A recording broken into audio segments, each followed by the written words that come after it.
ఈ రోజు మన ఆశ్రమంలో వీడియో ఏమిటంటే ఎం ప్రభాకర్ రావు గారి 24వ వర్ధంతి సందర్భంగా వారి కుమారుడు ఎం భానుప్రకాష్ గారు మన ఆశ్రమంలో వృద్ధులందరికీ అన్నదానం ఏర్పాటు చేయడం జరిగిందండి.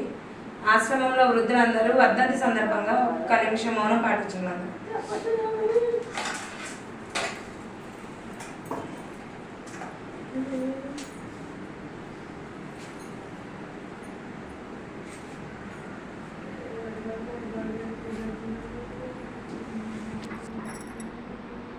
వారు పెట్టిన అన్నదానాన్ని స్వీకరించి మీరందరూ ఆశీర్వదించండి.